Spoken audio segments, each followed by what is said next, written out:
ஒரு மனிதன் ஒருவருக்கு 20 வருஷமா உதவி செய்றாரு. 20 வருஷம். அவர்ட்ட ஒரு தேவைய கருத்தில கொண்டு ஒரு ஏழை மனுஷனுக்கு, கஷ்டத்த இருக்கக்கூடிய ஒரு மனுஷனுக்கு 20 வருஷமா உதவி செய்றாரு. 12 ஒரு வருடத்துக்கு 12 மாதங்கள். 12 மாதங்கள் + 20 240 மாதங்கள். 240 மாதம் ஒரு மனுஷனுக்கு தவறாம அவரோட கஷ்டத்த கருத்தில கொண்டு பணம் குடுக்குறாரு. 241வது மாதம் குடுக்கல. இது போல உங்களுக்கு தரையலான்னு சொல்லி என்ன செய்றாரு? நிப்பாட்டிட்டாரு. இந்த மனுஷன் என்ன தெரியுமா செய்வான்? 240 மாசங்களாக, 20 வருடங்களாக குடுத்த அந்த அந்த உதவி அப்படியே மறந்துட்டு, அந்த 1 மாசம் தரல தானே, இத குறை சொல்லுவான். அப்ப 240 மாதங்களாக குடுத்ததுக்கு அந்த மனுஷன் திருப்தி அடையல. நிப்பாட்டினதுக்கு திருப்தி அடையல. இந்த சப்ஜெக்ட் வரக்கூடாதுன்னு சொல்லி தான் இஸ்லாம் ஒரு கட்டுப்பாடுன்னு வச்சுக்கு, இன்றைக்கு ஒரு சம்பவம் ஒன்று பார்க்கிறோம். இது சுவாரஸ்யமானதாகவும், படிப்பினைக்குரியதாகவும் இருக்கும் என்றதில் எந்த விதமான சந்தேகம் இல்ல. வாங்க இந்த விஷயம் என்னன்றத இந்த சம்பவத்தின் மூலமாக நாங்க இன்றைய நிகழ்ச்சியில ஆராய்வோம். حسبنا الله ونعم الوكيل. அன்பான சகோதர சகோதரிகளே, உங்கள் அனைவர் மீதும் இறைவனுடைய சாந்தியும் சமாதானம் உண்டாகட்டும். அஸ்ஸலாமு அலைக்கும் வரஹ்மத்துல்லாஹி வபரகாத்துஹு. முதலாவது அந்த சம்பவத்தை நாங்க பார்ப்போம். நான் இன்ட்ரோல சொன்ன மாரி, ஒரு விஷயம் மனுஷனுக்கு அந்த மனுஷன் எவ்வளோதான் செஞ்சாலும் அந்த மனிதனுடைய ஆத்மா திருப்தி அடையாது. அதுக்கு ஒரு சம்பவம் ஒன்று சொல்றேன். ஒரு நாட்ல ஒரு அரசன் இருந்தாரு. அந்த அரசனுக்கு வந்து சரியான யோசனைகள் வழங்கப்படல. திட்டமிடக்கூடிய, திட்டமிட்டு செயற்படக்கூடிய, திட்டமிட்டு சிந்திச்சு ஆலோசனைகள் சொல்லக்கூடிய ஆலோசகர்கள் வந்து அவருக்கு இருக்கல. அரசன் எது சொன்னாலும் அதுக்கு தலையாட்டிட்டு இருக்கக்கூடிய மந்திரிமார்கள், அமைச்சர்மார்கள் தான் அவரிடத்துல இருந்தாங்க. இப்ப இந்த அரசன் என்ன செய்வாருன்னா, மாறு வேடத்துல போவாரு. மாறு வேடத்துல போகக்கூடிய நேரத்துல அந்த உ வி அந்த அந்த நாட்ல நெறைய மக்கள் கஷ்டப்படுறாங்க. மழை இல்லாம விவசாயம் செய்ய இயலாம கஷ்டப்படுறாங்க. சரியான முறையில தொழில் ஒன்று செஞ்சு கொள்ள இல்லாம நெறைய பேர் கஷ்டப்படுறாங்க. இப்படி கஷ்டவாளிகள பார்க்குறாங்க. மன்னர் இரக்கம் குணம் கொண்டவரு. உடனடியா வந்து சொன்னாரு, அதாவது தர்பார்ல வந்து கட்டளையிட்டாரு. இதுக்கு பிறகு ஒவ்வொரு மாசமும் மக்களுக்கு தேவையான சாமானுகள வந்து நீங்க என்ன செய்யுங்க, அரசாங்கத்தால குடுங்க என்று சொல்லி ஒரு கட்டளையிட்டாரு. இப்ப சாமான் குடுக்கப்படுது. சாமான் குடுக்கப்பட்டதுக்கு பிறகு மக்கள் எப்படி திருப்தி அடையறாங்களா, அவங்களுடைய நிலைமை என்னன்றத ஆராய்ச்சி செய்றதுக்கு திரும்ப போறாரு. மாறுவேஷத்துல. மாறுவேஷத்த போய் பார்க்கக்கூடிய நேரத்துல மக்கள சந்திச்சு கேட்கிறாரு. அரசர் நல்ல எப்படி அவர்ட்ட சேவை எப்படின்னு சொல்லக்கூடிய நேரத்துல மக்கள் சொல்றாங்க, "நல்ல அரசர் வர எங்களுக்கு அதாவது உணவுப் பொருட்கள தாராரு. வீட்டுக்கு தேவையான சாமான்கள தாராரு. ஆனா எங்களுக்கு பணம் தந்தன்னு சொன்னா எங்களுடைய ஏனைய தேவைகளையும் கொஞ்சம் பூர்த்தி செஞ்சு கொள்ளலாம்." இப்ப பொதுவாக ஒரு சாமான குடுக்கக்கூடிய நேரங்கள்ல அந்த சாமான் சில நேரம் பயன்படுத்தப்படும், பயன்படுத்தப்படாம இருக்கும். அது விரும்பக்கூடியவங்க இருப்பாங்க, விரும்பாதவங்க இருப்பாங்க. ஏதாவது ஒரு சாமான விரும்பி பாயக்கூடிய ஒரு பொருள் இருக்கும், அல்லது அதை நிராகரிக்கக்கூடிய ஏதாவது ஒரு பொருள் இருக்கும். இப்படியா இருக்கும் தானே. இப்போ பணமாக கொடுக்கப்பட்டண்டா, நாங்களே எங்களுக்கு தேவையானதை வாங்கிக் கொள்வோம் தானே கஷ்டவாளிகள் அப்படின்னு மாரி ஒரு ஒரு ஒரு சிந்தனையை வந்து மக்கள் சொல்றாங்க. இது அரசர்ன்னு தெரியாது. அரசர் இப்படி செஞ்சா நல்லம் என்ற ஒரு ஆலோசனையை அவங்க சொல்றாங்க. உடனடியா அரசர் வந்து என்ன செய்றாரு, சரி இவங்க சொல்றது சரின்னு சொல்லிட்டு, அவங்க என்ன செய்றாங்கன்னு சொன்னா, கட்டளை பிறப்பிக்கிறாங்க. சாமான் உள்ளுணர்வு பொருட்கள நிப்பாட்டணும். பணமாகத்தான் மக்களுக்கு குடுக்கப்படணும் அப்படின்னு சொல்லி ஒரு கட்டளையிடுறாரு. இட்டதுக்கு பிறகு பணம் குடுக்கப்படுது. கிட்டத்தட்ட 5 வருஷங்கள் குடுக்கப்படுது.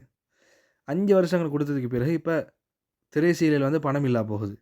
அரசண்ட இதில வந்து பொது பொது நிதியத்திலிருந்து பணம் பற்றாக்குறை ஏற்படுது. மக்கள் வந்து சோம்பேறிகளாக மாற ஆரம்பிச்சுட்டாங்க. இப்ப சும்மா பணம் கிடைக்குது. கஷ்டப்பட்டு தொழில் செய்யணும்னு சொல்லி தேவையில்ல. விவசாயிகள் விவசாயம் செய்றாங்கல்ல. அப்ப அதன் மூலமாக அவருக்கு டேக்ஸ் வரிப்பணம் வந்து அரசாங்கத்துக்கு வரல. இப்படியாக என்ன செய்யுது, அரசாங்கத்துக்குரிய வருமானமும் குறையுது. எல்லா மக்களுக்கும் பணம் குடுக்குறன்றதால பணத்துடைய தேவையும் அதிகரிக்குது. இப்போ உடனடியாக என்ன செய்றாரு, அரசர் நிறுத்துறாரு அந்த பணத்த.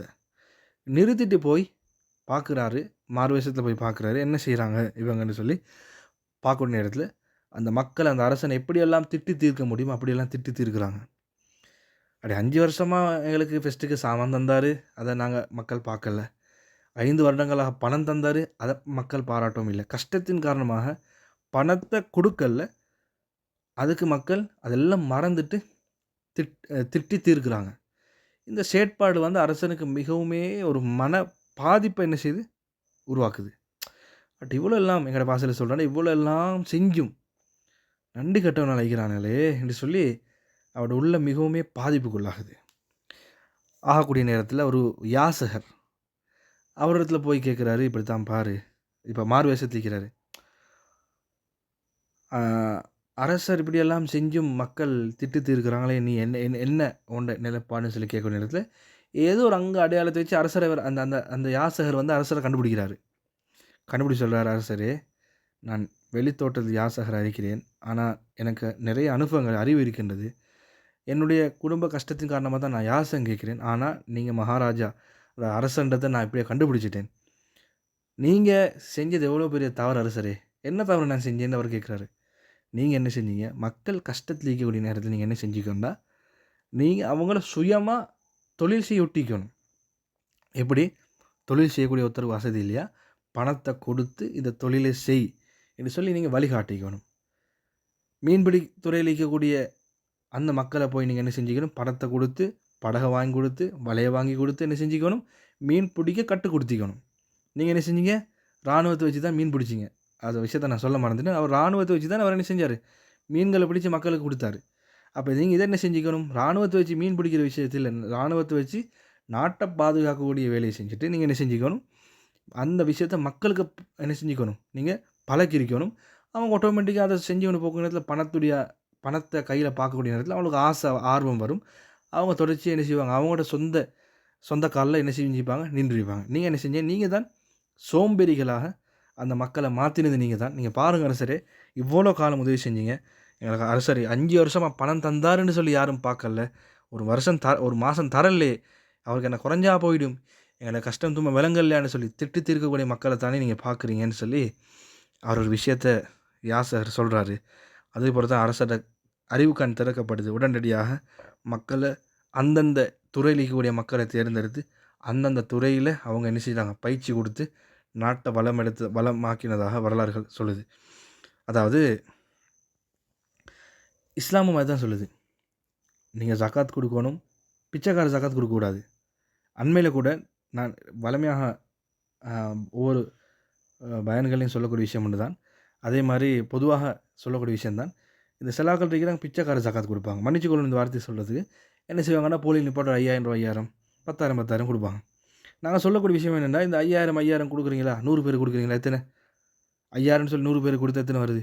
அந்த கால்குலேட் பண்ணி ஒரு 2 பேர தெரிவு செய்யுங்க.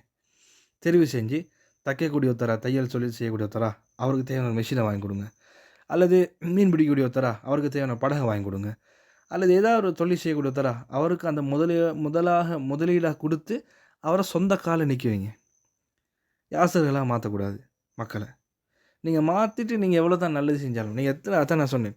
20 வருஷமா நீங்க பணம் குடுத்தேன்னு சொன்னாலும், 1 மாசம் தரலன்னு சொன்னா அவங்கள திட்டி தீர்ப்பாங்க. இதுதான் மனித இயல்பு. இந்த இயல்ப புரிஞ்சு நாங்க என்ன செய்யணும்னு சொன்னா, மக்களுக்கு உதவி செய்யணும். கஷ்டமான மக்களுக்கு நாங்க பொருட்கள வாங்கி குடுக்குறது சதக்கோடைய நன்மை. ஒரு சதக்கா குடுக்குறது பிரச்சனை இல்ல. அது தொடர்ச்சியா இவரோட கஷ்டத்த காரணம் வச்சு நாங்க தொடர்ச்சியா குடுக்குறோம்ன்றத விடவும், அந்த தொகைய நீங்க என்ன செய்றது? எடுத்து அவருக்கு ஒரு பிசினஸ்க்குரிய வழிய, நிரந்தரமா வருமானம் குடுக்கக்கூடிய ஒரு வழிய நீங்க செஞ்சு குடுத்தீங்கன்னா, அவர் காலம் காலமா சொல்லுவாரு. நீங்க ஏன் இப்ப உதாரணம் வச்சுக்கோங்க. பணம் குடுக்குறீங்க.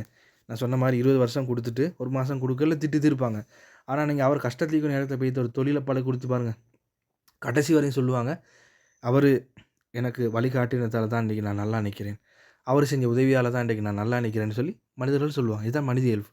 ஆனா நீங்க வழிகாட்டாம, அவரோட கஷ்டத்த பார்த்து நீங்க அவர சோம்பேறியாக்கி நீங்க குடுத்தீங்கன்னு சொன்னா, சும்மாவே குடுத்துட்டு இருந்தீங்கன்னு சொன்னா, ஒரு நாளும் சொல்ல மாட்டாங்க. இவ்வளோ வருஷமா எனக்கு சும்மா தந்தாரு தானே. இந்த இந்த 1 மாசம் தானே தரல. அப்டின்னு சொல்லி சொல்ல மாட்டாங்க. இவ்வளோ காலம் தந்தாரு. இந்த 1 மாசம் தரதுக்கு அவருக்கு எனக்கு அவ்வளோ கஷ்டமா? அப்படின்னு சொல்லி என்ன செய்வாங்க மக்கள் சொல்லுவாங்க. ஆகவே இந்த வீடியோ மூலமாக உதவி எப்படி செய்யணும்ன்ற விஷயத்த நீங்க புரிஞ்சிருப்பீங்க, விளங்கியிருப்பீங்க. இஸ்லாமும் இதான் சொல்லுது. நான் சொன்ன அந்த மோட்டிவேஷன் அந்த ஸ்டோரியும் அத தான் சொல்லுது. ஆகவே இத கேட்ட என்னோட வாழ்க்கையில ஏதாவது ஒரு மாற்றத்தை ஏற்படுத்திக் கொள்வோம். இன்னும் ஒரு பதிவினூடாக சந்திக்கும் வரை விடை பெற்றுக் கொள்கிறேன். அஸ்ஸலாமு அலைக்கும் வரஹ்மத்துல்லாஹி வபரகாத்துஹு.